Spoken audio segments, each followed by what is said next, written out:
जय मसीह की praise the Lord. आइए आज हम इस करें कि आज हम एक शक्तिशाली प्रार्थना करेंगे। यह शक्तिशाली प्रार्थना हम भजन संहिता 130 वाला अध्याय उसे पढ़ेंगे और उसके बाद हम उसके से एक शक्तिशाली प्रार्थना करेंगे।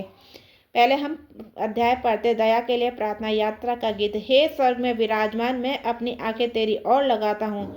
देख, जैसे दासों की आंखें अपने स्वामियों के हाथों की ओर, जैसे दासियों की आंखें अपने स्वामिनी के हाथों की ओर लगी रहती हैं, वैसे ही हमारी आंखें हमारे परमेश्वर यहोवा की ओर उस समय तक लगी रहेंगी जब तक वह हम पर अनुग्रह ना करे। हम पर अनुग्रह कर हे यहोवा, हम पर अनुग्रह कर, क्योंकि हम अपमान से बहुत ही भर गए। हमारा जीव सुखी लोगों के ठट्टों से और अहंकारियों के अपमानों से बहुत ही भर गया है। आमीन। तो आइए अब हम प्रार्थना की ओर चलते हैं। हे स्वर्गीय पिता परमेश्वर, मैं अपनी आंखें आपकी ओर उठाता हूँ, क्योंकि आप स्वर्ग में विराजमान है। जैसे दास अपनी स्वामियों की ओर देखते हैं, वैसे दासी अपनी स्वामिनी के हाथों की ओर दृष्टि लगाए रहती हैं। वैसे ही हे प्रभु, मेरी आंखें आपकी ओर लगी रहती हैं। आप ही मेरे सहायक हैं, आप ही मेरे उद्धारकर्ता, आप ही मेरे जीवन के आधार। हे प्रभु, इस संसार में जब तिरस्कार, उपहास और अपमान का सामना करना पड़ता है तब मेरा मन टूटने लगता है, लेकिन आज मैं भजनकार की तरह आपकी ओर देखता हूँ और कहता हूँ कि हे प्रभु, हम पर दया कर, हम पर दया कर। आपकी दया ही हमारी सबसे बड़ी आवश्यकता है। आपकी कृपा के बिना हम कुछ भी नहीं हैं।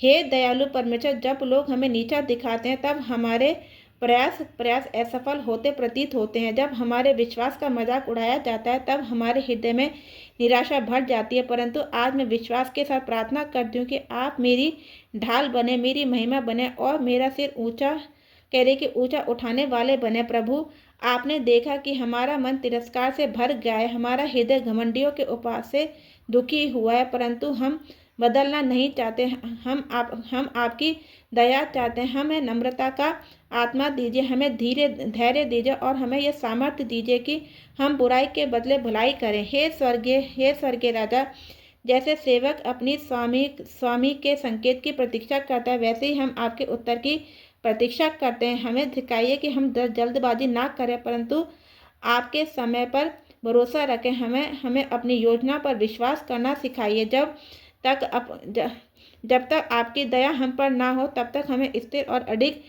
अडिग बनाए रखिए। प्रभु,